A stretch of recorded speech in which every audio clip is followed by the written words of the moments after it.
Hello everyone, Radhe Radhe सबको। और यहाँ हम हो गए रेडी सुबह और अब लगे हम निकलने। और सुबह हमने कर लिया ब्रेकफास्ट। ब्रेकफास्ट के लिए रुके हैं और उसके बाद निकलेंगे हम बरसाना।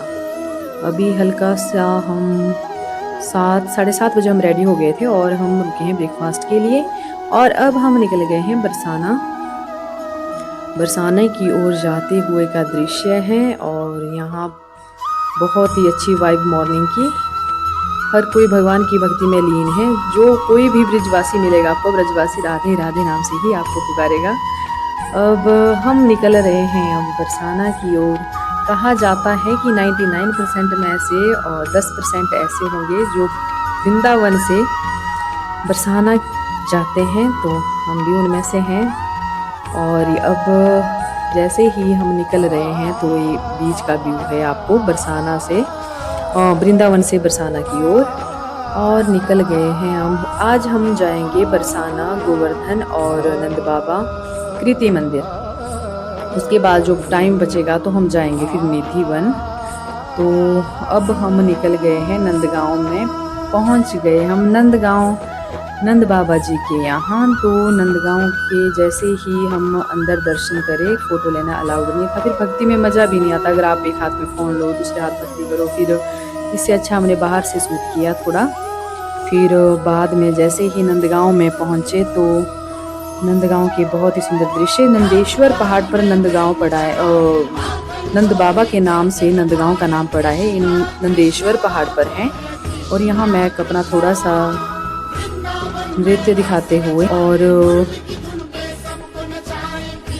महक का नृत्य चला है। अभी कैमरा ऑन हो गया और महक। फिर हम महल के ऊपर चले गए। हमने करी परिक्रमा, मंदिर की परिक्रमा करते हुए जैसे ही आप ऊपर महल के ऊपर जाओगे तो पूरा नंदगांव आपको वहाँ से दिखेगा, नंदगांव का पूरा व्यू। और नंद बाबा जी यहाँ समस्त ब्रजवासी और यशोदा माता और कृष्ण भगवान जी को लेकर बस गए थे। कहा जाता है कि वेद पुराण और शास्त्रों में कहते हैं, वृंदावन जैसा वन नहीं, ना नंदगांव जैसा गांव, बंसी बट जैसा बट नहीं, ना कृष्ण जैसा नाव। भगवान कृष्ण ब्रज में 11 साल 52 दिन रहे हैं और 9 साल 49 दिन नंदगांव में रहे हैं। और कृष्ण भगवान का जन्म मथुरा में हुआ है। ये तो आपको पता है कि कंस की जेल में हुआ था, लेकिन नंद बाबा रातों रात यमुना पार करके गोकुल पहुंचा दिया था कृष्ण भगवान जी को। और वहाँ भी बोलते हैं कि कंस उन्हें तंग कर रहे थे, तो नंद बाबा जी, माता यशोदा और समस्त गांव वालों को गोकुल छोड़ नंदगांव आ गए थे। और इस गांव का नाम इसी नाम से पड़ा, नंद बाबा के। और यहाँ हम परिक्रमा कर रहे हैं। परिक्रमा बहुत ही प्यारा महल है। नीचे गांव है और ऊपर महल है नंदेश्वर पहाड़ पर। हम जैसे ऊपर गए तो नंदगांव का पूरा नंदगांव ऊपर से दिख रहा था, पहाड़ पर है। तो फिर मंदिर की परिक्रमा करने के बाद हम जैसे नीचे आते हैं, और नीचे भी करी हमने, ऊपर तो करी है, ऊपर से पूरा नंदगांव दिखेगा और नंदगांव का व्यू नीचे वाला। और फिर चले जाते हैं हम कृति मंदिर। कृति मंदिर पहुंच गए। अब हम कृति मंदिर बोलते हैं, कृति मंदिर की शैली मिलती जुलती है प्रेम मंदिर से, और ये भी कृपालु भगत द्वारा ही बनाया गया है। कृति मंदिर और प्रेम मंदिर कृपालु भगत जी ने ही दोनों मंदिर बनाए हैं, प्रेम और कृति मंदिर। और उसके शैली एक जैसी है, मिलती जुलती। और अब हम कृति मंदिर का भी, हर मंदिर में मतलब क्राउड इतना रश मिलेगा कि बोलते वृंदावन जब भी जाओ आप कभी नहीं मिलेगी आपको कि भीड़ नहीं है। बहुत भीड़ रहती है। दर्शन के लिए श्रद्धालु बहुत आए होते हैं इधर। तो फिर हमने जैसे ही अंदर दर्शन किया तो फिर हम परिक्रमा, बाहर से मैंने थोड़ी वीडियो बनाई कृति मंदिर की। और दोपहर का टाइम है तो फिर गर्मी, जो नीचे टाइल्स थी तो पाँव जल रहे थे, पर महक नहीं थक रही थी, वो लगी रही थी अपनी भक्ति भाव में। यहाँ दोनों है कृति मंदिर सड़क के साथ ही है, कि आपको इसके मेन एंट्री सड़क के साथ है, तो चढ़ने का बहुत कम है।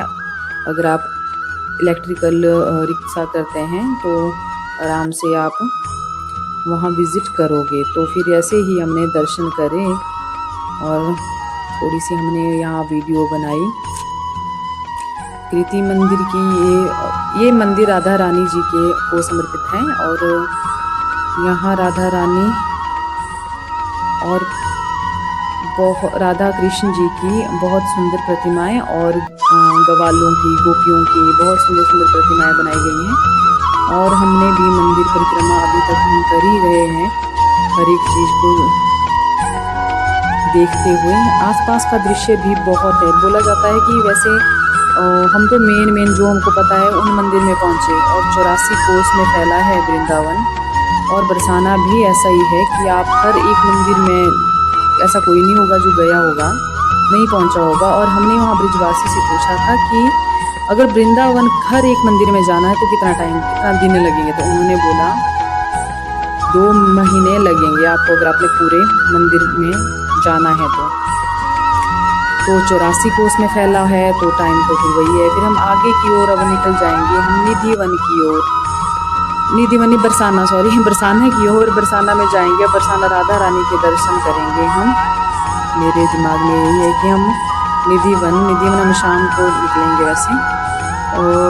अब हम बरसाना में ऊपर जाते हुए राधा रानी जी के दर्शन के लिए, यहाँ हमारी लाडली जी का मंदिर है और बहुत ही ऊंचाई पर है। यहाँ से भी बरसाना पूरा दिखेगा पहाड़ी से। तो अभी तो हम जा रहे हैं श्री लाडली जी महाराज के यहाँ दर्शन करने। और भीड़ तो हर जगह उमड़ी है मंदिर में। तो भीड़ का ऐसा है कि आपको कहीं कोई मंदिर ऐसा नहीं मिलेगा जहाँ भीड़ नहीं हो। तो यहाँ भी दर्शन आपको ऐसे ही मिलेंगे कि भीड़ के साथ चढ़ना पड़ेगा। और एग्जिट एक पॉइंट बाहर साइड से, लाइन से बाहर निकलना पड़ेगा, एग्जिट दूसरी साइड से है।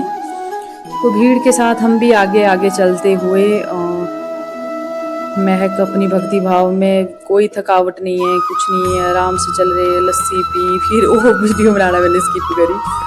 फिर बोलते हैं कि आप बरसाने आए लस्सी नहीं पी, तो लस्सी ब्रजवासी का जो मतलब बरसाना में लस्सी नहीं पी तो क्या पिया, लस्सी वाले आपको हर पॉइंट पर मिलेंगे। और ये है बरसाने का गांव जो हमने मंदिर के दूसरी साइड से बनाया। अंदर वीडियो बनाना अलाउड नहीं था। तो फिर बरसाना, अगर हर कोई अंदर वीडियो बनाने लगा तब तो बहुत भीड़ रहेगी, इस करके अंदर दर्शन जल्दी भीड़ के साथ चढ़ना ही पड़ेगा। और अब हम निकल गए हैं गोवर्धन पर्वत पर। गोवर्धन पर्वत में ऐसा था कि हमने इलेक्ट्रिकल रिक्शा से ही सारी मंदिर की परिक्रमा करी। यहाँ ऐसा है कि बंदर का डर भी रहता है, इस करके फिर टाइम भी बहुत हो गया था और हमें कल निकलना था घर के लिए। तो फिर अब हमने मन बनाया कि हम इलेक्ट्रिकल रिक्शा से ही मंदिर की गोवर्धन पर्वत की परिक्रमा करते हैं। और एक दिन ऐसा होगा कि हम पैदल भी करेंगे, दूसरी बार जाएंगे। तो उस दिन तो हमने ऐसा किया कि आज हम परिक्रमा इलेक्ट्रिकल रिक्शा से ही करी। और अब हम निकल गए हैं निधि वन की ओर, और हम निधि वन में भी हम आज ही पूरा करेंगे। और हम पहुंच गए अब निधि वन में पहुंचते हुए हम अभी लाइन में लगे हैं। भीड़ आपको हर मंदिर में मिलेंगे। ये है निधि वन, और निधि वन में हमने कर लिया था गाइडर साथ में, जिन्होंने हमको हर कृष्णा जी की हर लीलाओं को बताते हुए आगे बढ़ते रहे हम। बहुत ही सुंदर दृश्य, अंदर का पेड़ इतने सुंदर, तुलसी के बहुत ही सुंदर पेड़ और ब्रजवासी। और अब हम आगे थे यमुना घाट की ओर। यमुना घाट में हमने ये यमुना जी के दर्शन और आशीर्वाद लिया यमुना माँ का, और जल को भी स्पर्श किया हमने यमुना जी के। और यमुना जी का आशीर्वाद लेते हुए थोड़ी सी बोटिंग की हमने यहाँ। और पानी इतना ठंडा था कि ऊपर से गर्मी धूप थी, तो पानी ठंडा छूने से ही बहुत ये मिल रहा था। ये यमुना जी के पानी को स्पर्श किया और उसके बाद हल्की सी बोटिंग करके यमुना घाट पर, घाट बहुत है यहाँ यमुना जी के, यमुना के आसपास बोलते हैं बरसात में तो उसका पानी ऊपर तक बट का वृक्ष है वहाँ तक पहुँच जाता है। तो बहुत ही सुंदर दृश्य। और फिर हम निकल जाएंगे अब शाम के टाइम रूम की ओर। और यहाँ बहुत ही सुंदर झांकियां निकल रही थी रास्ते में संकरी गलियों से होकर निधि वन से आते वक्त। और हमने सोचा कि हमने फिर प्लान बनाया हम चलेंगे पैदल, हम ये हर एक झांकी को देखते हुए। बहुत ही सुंदर झांकियां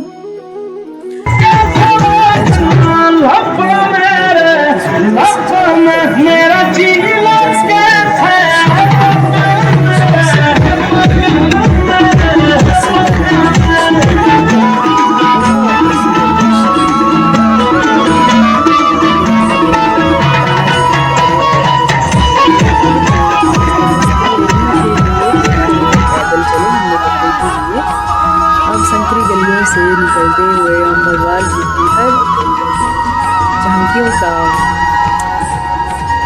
दर्शन करते हुए बहुत ही सुंदर मनमोहित दृश्य। और फिर हम पैदल हल्के हल्के आगे बढ़ भी रहे थे संकरी गलियों से होकर। जैसे ही बहुत सुंदर झांकियां निकल रही थी, हमने किसी ब्रजवासी से पूछा मैंने कि आज ऐसा क्या है कि ये झांकियां, फिर उन्होंने बोला कि नवरात्रि के लास्ट में ऐसा होता है यहाँ कि झांकियां हर भगवान की निकाली जाती हैं और बहुत सजावट बहुत ही शानदार,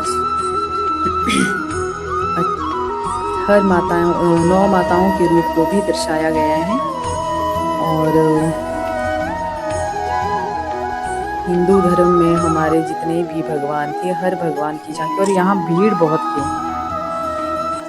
हर झांकी को दिखाया गया। दूसरे दिन निकल जाते हम घर के लिए और वृंदावन का हमारे दर्शन हो गए समाप्त। और थैंक यू फॉर वॉचिंग। जय श्री राधे, जय श्री कृष्णा, जय Barsana. Thank you for watching. अब हम बाहर निकलते हुए वृंदावन के दर्शन करके हम घर की ओर निकलते हुए। Thank you. राधे राधे।